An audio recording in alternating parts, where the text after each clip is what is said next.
Hey, everybody, welcome back to your Resident Go channel. All right, guys, I know it's been a minute, but I'm back and with phenomenal news. I finally watched all of Clone Wars, and I just need to review it while it's still all fresh in my head, and while I'm still honestly processing everything because it's a lot to emotionally process. It's a very intense show, and some of you guys are like, "Isn't this a kid show?" It is, but it's really it can get kind of dark for a kid show. Like it's televised for 7-year-olds and up, and I'm like, it's not even the violence that bothers me. It's just the emotions that go behind it. Like I'm way over 7, and I'm there like towards like the last couple of episodes. I was crying. I was like, what are you doing? Like there's a lot. But anyways, I'm going to do like the first part of this like unspoiled stuff, and then the rest will be 100% spoiled, and you guys can talk about it. We can talk about it. All right, first things first. I'm going to rate all of Clone Wars an 8 out of 10. It's not more. It would be a perfect 10 out of 10 for me. It really would. Everything is great except for the random plots that just, in my opinion, don't fit into the Star Wars universe. That just, and maybe you guys can like either like convince me of it, but as I'm watching this, I'm like, oh, this is bad. And second of all, we get some really intense episodes, like gut wrenching episodes, and then we go back to like a kid show, which is just so jarring. I'm like, I understand that it was originally targeted for kids, but when you finally decide to make that shift, you should have stuck with that shift. Top tier. Now, here's a recommendation. If you're like, how did you get to pass? Because I know some of you guys are like, but some of the episodes are really boring. Like when I first started, it was so hard for me to actually watch Clone Wars because it was so boring, and I'm like, this is just really boring. Like it's not for my mental capacity. Like it's just like, oh, it's like it's very like cute, like we learned a lesson type of thing. Like friendship is important. If I feel like I'm watching Arthur, an episode of Paw Patrol, it's not that they're just being like, what color is this or whatever. It's not like Dora. It's a little bit more, but it's still not enough for me to be like, why am I watching this? I should be watching this like with my nephew or something. Um, but if you pass through the first season, it gets better like the rest. But even if after that, because there are times, like I said, there are just points where I'm just like, is this even canon? Should it even be considered canon? Right? I will skip all the way to the fifth season. Fifth season, in my opinion, is top tier, the best season of the whole thing. And so everybody's like, what about season 7? I'm like, season 7 was good, but I can talk about why that wasn't as good as I would hope. But season 5, it's perfect. Every episode, you feel like you need to watch. It has a good story. You care about the story that they're telling in season 5. It's so well done that I don't know what happened the rest of the series, but yeah, it's so good, and I do recommend it. It elevates to the story of Star Wars just like you want it. If you love the prequels, and we're not gonna have prequel slander here at all because I love the prequels. I grew up with the prequels, and if you love the prequels, you're gonna enjoy Clone Wars. It adds to that story that you want to tell. It answers questions that like you did always want the answers that you're just like. And of course, because if you're watching The Mandalorian or if you're watching The Book of Boba Fett and probably other shows too that like Disney's coming out with for Star Wars, it's gonna also fill in those blanks. Like I remember when Ahsoka Tano showed up to The Mandalorian, I knew she came from Clone Wars, but I didn't really know her full story or anything like that. And I didn't want to read it because you can always Google it. You can be like, who's Ahsoka Tano? But I was like, I want to experience it. So, but then, gosh. Ahsoka Tano. When I saw her Mandalorian, I'm like, you are walking on thin ice. The ice is very thin, lady. Like, why does everyone like you? And everyone was like, no, she gets better. You have to see it. And I was like, okay, fine. So that's how I get into Clone Wars. So I do recommend it, but it is an 8 out of 10. All right, guys. Everything after this will be 100% spoiled. So if you maybe want the full spoiler review, go for it. And if you don't. Okay. So yeah, like I said, first season was very slow paced. It had some good moments, some cute little details. Like that's what about the first season was like it adds certain details to the story that elevates Star Wars as a whole. So yes. Second season, what happens second season? Is that when we're introduced to the clones in general, like the clones that just couldn't make it or something? And then what is his name? And I feel so bad I already forgot his name, but he's the clone that was like a hunchback. Oh my gosh, we loved him, and then not even like a couple of episodes after, he's unalive. And I'm like, you make me care for this like very loyal guy, very sweet. He even like helps a clone grow, and then you just, I don't know, great, you know. And that was just like, that was the first time. I'm like, and that was always the thing, like with Star Wars, that's what I loved about Clone Wars. I was like, you made me care about the clones, and even to the point the droids, you know, because we always kind of, I don't know about you guys, but I always saw like the clone slash the droids as just pawns, but not even like pawns with feelings or emotions or anything or thought process, even though they're clones. What was I thinking? Like, it just never processed because we're so hyper focused on Anakin, the Jedi Order, the corruption that was going on, and all of that, that I just couldn't fully experience the clones. And so this is what the Clone Wars does. It makes you experience the clones. It makes you think of a whole nother thing, and in a weird way almost makes me appreciate just the Force Awakens. We're not going to talk about the other two movies like that, but just the Force. I mean, I did always like the Force Awakens, but you know, so, and again, so I'm like, wow, so these clones, and then like at first you're just kind of like, again, you're watching this and you're like, Order 60, like it doesn't make sense to you. You're like, okay, but these are the guys, like, who cares how they feel? Who can you still execute Order 66? Like, these guys trusted you. And by the end of the Clone Wars, you're gonna actually be like, oh, I get it. This is why. Like, it makes it so good. Like, it adds another layer, a layer that I frankly just wasn't thinking of, and it's beautiful. Third season, what happens third season? Is, no, the third season not that. Third season, we get, what happens in the third season? Is that when we get the Hunchback? Or what happens in the second season? But second season gets a lot more interesting. Third season, I think we get the Hunchback, like the Hunchback clone, which I think, and in the fourth season, oh my gosh, that still hurts. The fourth season, the episode with when the guy betrays them, and he makes the clones fight each other. That was so good. That's honestly the only story arc, I'm gonna be real here, of the fourth season that I think you should watch, because is this the point? This Darth, okay, this is why I didn't like the third season. I remember now. I think it's the third season. Darth Maul returns the third season, right? And that was so dumb to me. I was like, because first of all, no one asked for Spider Maul. Okay, no one asked for Spider Maul, but there he is. First of all, Doctor Who did that first. Let's just talk about that for a minute. And it's a much better story. And if here's the episode, here's like, go watch that. It's so much better than Darth Maul's return. Like, that was so dumb. Like, how he returned. Another thing was, I hated that they brought back Darth Maul, because killing him was such a pivotal moment for Obi-Wan. He becomes a master at that moment, when, like, after that moment, his master also, like, it's such a big growth thing. You know, he was forced to take on Anakin as a Padawan, which he didn't want, and then, of course, he becomes, like, he and Anakin become, like, have this amazing relationship. It's so great. Like, it's just, and then you bring back, like, yes, Darth Maul is so cool. Okay, like I always had like when like Darth Maul was trending for a minute, like, you know, like I don't know if you guys saw that, but there's like a picture of like Baby Yoda as Darth Maul. I loved it, you know, and I was just like, maybe people are finally appreciating the Phantom Menace, because I personally love the Phantom Menace. But when they brought like one of the most epic people back, Darth Maul, and in the stupidest way, without really explain, like, it was just so dumb. And every time he appeared, he frankly annoyed me, and that was part of the reason why I truly can't fully support the seventh season, because we hyper focus on Darth Maul.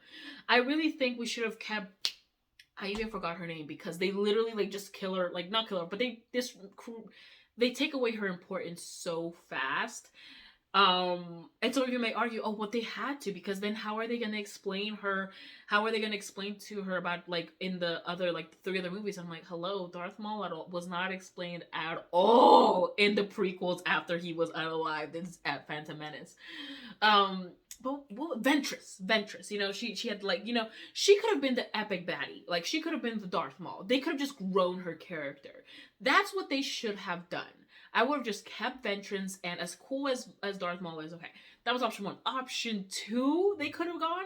We already went to the planet of the Mauls, right? We already went there, right? We got this really cool guy. He's bewitched, right? But he could have been unbewitched and still wanted to be part of the Sith, right? I mean, his story of how he becomes like a weird Sith, like, I don't even know how to explain it, because he's bewitched. Like, how he joins the dark side is so good and powerful. But when you bring back Darth Maul again, you just you ruin it. You can't even, and if you really wanted the red, I'm pretty sure Darth Maul was not born red We could have, and because they're all like this weird tan color, so I'm like, we could have just made him red. Like, I don't know. Like, that was just like, Darth Maul did not need to return. As much as I love Darth Maul, like I said this, I love Darth Maul. I don't think he needed to return. That's one of the biggest things that annoyed me about Clone Wars. Second thing that annoyed me about Clone Wars, and it still bothers me, is the fact that we get the Force to be this weird god creature on a planet and have his two kids like the light, and that was just, I can't, and I'm super glad that it was never spoken about again. Like, I think it's referenced a couple of times, but not enough, you know. Um, Another critique that I have by the Clone Wars, we didn't have enough Padme and Anakin, and I know a lot of people were like, okay, but we didn't get the sand is so coarse. Like, I don't like the sand, you know. Like, I understand why a lot of people just, they were avoiding that because of, you know. But I'm like, but the only way to explain why, because it's so because if you really think about it, if I know we all watch the movies, but I'm like, you take away part of their love story for a minute, and by doing that, you take away why the Darth Vader becomes who he does ultimately, which was to save Padme. It's okay. My craziness, my toxic side is like, that's the greatest love story in the galaxy. They set the galaxy ablaze. So no, I will always ship Padme and Anakin. Rey and Kylo Ren, let's not even go there, because that's just I can rant about that in another video. Oh god, I hated that. So we don't lean enough on that romance, but we for some reason create two random romances that again just didn't feel right, didn't make sense, was very jarring. Obi-Wan and what's her face, like, okay, and I let this one go a while ago because I'm like, he probably fell in love with her when he was a Padawan. Fine, okay, right? We get that random girl, and then we get Ahsoka. Nothing ever happens with this guy with an Ahsoka, but it's just like, it's always heavily, what's the word, implied that Ahsoka and this random kid have a love interest for each other. They have like this weird kissing moment, but other than that, and I'm like, again, these are times we could have focused on Anakin and Ahsoka, and Anakin and Padme. And again, there were just certain things that I'm like, they hyper, like, I think we even get, like, I didn't even watch this episode. I'm not gonna lie here. There's these episodes, I'm pretty sure it's in season 4, where like, it literally, the caption said R2 goes on this journey. And the reason why I skipped those episodes, because last time R2 and C-3PO went on a journey, it just, I'm like, and this is where like, I'm like, we get great episodes. Like, I forget, and it was something that happened right like before, like that those like couple of episodes that I was like, oh, it's so good. And then all of a sudden we get they got this stupid journey of like delivering, like getting some random fruit. Like, that was, and I was like, okay, so that's why I just ended up saving R2 and C-3PO episodes, because I was like, this is so dumb. This is so dumb. So that's like all the stuff that I just like had to rant about. Now the wonderful thing was, I never knew I needed to see Anakin with an apprentice. It was so beautiful, and again, that's another thing about the Clone Wars that's also so great, was that they and a lot of, I personally already thought that Anakin's character was pretty well developed. I didn't think that they really, I'm like, you don't need to touch a hair on this. Like, I think it's fine. A lot of people critique him and everything, but even more honesty on my part, and let the haters hate. I like Anakin 1,000 times better than I like Luke. I find Luke very annoying, but Anakin's like, everything that goes like emotions makes a lot of sense. Like when his mother died, leaving his mother, like the fact that he was in slavery, how he has this great destiny constantly lord over him, how he's supposed to bring balance to the Force, and he's very much aware of this. And then having someone who the Chancellor pretty much grooming him to be a Sith since he's little, in tandem with the Jedi, having being forced to tell, like, and having to accept all these Jedi teachings, in a way, because he's like, well, I can either be a slave or accept the Jedi teachings. So which one are you gonna pick? And then when he falls in love, he can't be like, there's like, I thought it was, I'm like, you don't need to add anything. But when you added Ahsoka, it was so great to again add this other layer into Anakin, see more of his own knowledge being bestowed on someone, and get to see how he's a general, getting to see how he interacts with clones, how his kindness turns into like, it was just so amazing that I just could not say anything. I was like, yes. Okay, now season 5. Now the big thing that happens in season 5, you guys, obviously, big spoiler. Ahsoka leaves the Jedi Order. So she comes into the Padawan. So pretty much the whole time you're seeing her as a Padawan. She never becomes a master. I thought we would see her become a master, but she never becomes a master. You see her turn into, like, she leaves the Jedi Order because of the corruption of the Jedi Order. So it adds also to explain, like, the Jedi Order, and it's so good. And you're like, oh, when she leaves, and like the hurt and the pain. Oh my gosh, you feel it. You feel it. And then there is a clone. His name is Fives. We look into my eyes at this precise moment. We will never forget Fives. Okay? We will never forget Fives, because the tragedy, he was the most loyal clone. He did what he did for the Republic. And he dies! Oh my god, it still hurts. It still hurts. How he died. Like, my heartstrings are just, oh. Because he finds out what happened, like, that the Chancellor execute Order 66, that there's a chip in all the clones which forces them to obey any order, and he tries to get it revealed.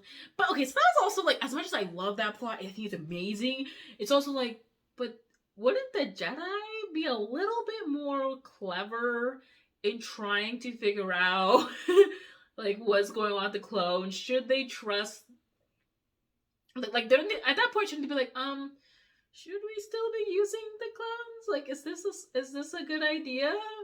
I don't know. Like, that was always like, I was like, I don't want to nitpick it too much because I love it too much. All right. So then season 6, Ahsoka does not appear at all.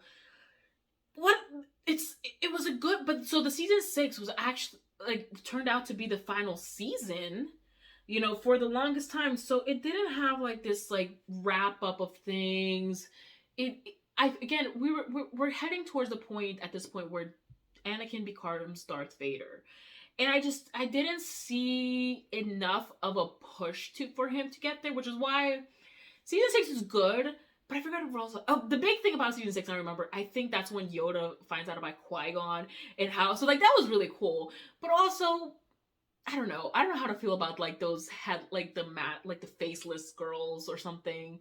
Like, I really don't know how to feel about that. Like, that's also a little bit of a stretch, but it was really cool that Liam Neeson got to come back and voice Qui-Gon. I love Qui-Gon. You guys have to know. Like, that was another thing. I was like, I wish we would have touched more upon Count Dooku and Qui-Gon's relationship, how Dooku ultimately decided to join this, because I think that would have been really cool to learn. And then lastly, of course, season 7. Now, here's my problem with season 7. At this point, I don't know if they already decided we're only going to make 12 episodes for season 7. I honestly don't know what happened there. But season 7, ultimately, we get like 4 or 5 episodes of Ahsoka and how she finally returns to meet Anakin and Obi-Wan again. And they're just pointless episodes. They really are. They're just, I'm like, we could have done this at the most 2 episodes. Like, 2 episodes to fully explain where she's been, what she's been up to, who she's been with, all of it could have been done in 2 episodes and gotten me the satisfaction of all the emotional turmoil that we get in those, like, 5 or 6 episodes. Like, that was so unnecessary. That's why I'm like, season 7. And then, what, like, the really cool part, when Ahsoka kind of doesn't return to the Jedi. Like, she's not a Jedi. She's still not a Jedi. But she goes to fight one more battle with the Jedi in the Clone Wars. The clones do something amazing for with the helmets, and then they turn on her. Oh, they turn on Order 66. She senses what happens to Anakin, but at this moment she truly doesn't know, right? Okay, I don't understand why she dropped one lightsaber. Like, I still don't get it. I don't know if it's because she's like was it an honor to the clones? Like, I don't know.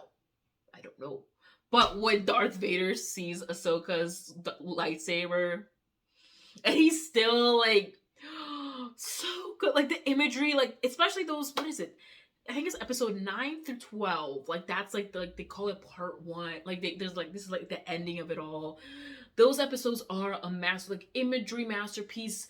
Like, Anakin seeing Ahsoka again for the last time. Like, it's the last time she sees all the Jedi in the Order. Oh my god. Even though she's not a Jedi, does she ever get reinstated? Like, I don't know. how it's so good. I hope that in the Mandalorian they touch upon how she reunites with Luke. That should be really interesting. Like it just made me more excited for Ahsoka. I get the hype of Ahsoka Tano, and I do enjoy the merch that's been coming out for Ahsoka Tano. But can I be real with you guys for a millisecond? I don't want Ahsoka Tano merch. I want clone merch because the clones. They made me feel so much for the clones. They made every single one of those clones. I felt something. Tubbs, Rex, Fives. I'm missing more names, but those are like the ones that that are just like on top of my head. It was so well done. Even the droids themselves, like there are times when they're like don't hit the face, like, and I'm like, I know, and they're like, I don't want to die or something, and you're like, I know you can't feel anything, but you understand the concept of death, so you are dying. You are like, it's so weird. Like it's like I'm like you like Clone Wars made me think again of a whole other aspect of things that I frankly I'm like, I don't need to care for joy. It's like, why are we doing this to me? Why are we pulling the heartstrings here? It was so good. It was so good. So yeah, I do recommend it. I do recommend watching Clone Wars. Just take also certain plots with a grain of salt. I'll say that. But yeah. Alright. Let me know what you guys think. Let me know if there are any other videos you want me to, or anything of that I just talked about you want me to expand on, because I just feel like ranting. I will be watching Rebels, because I think I saw clips of Ahsoka in there. No spoilers. No spoilers. So, yeah. Bye.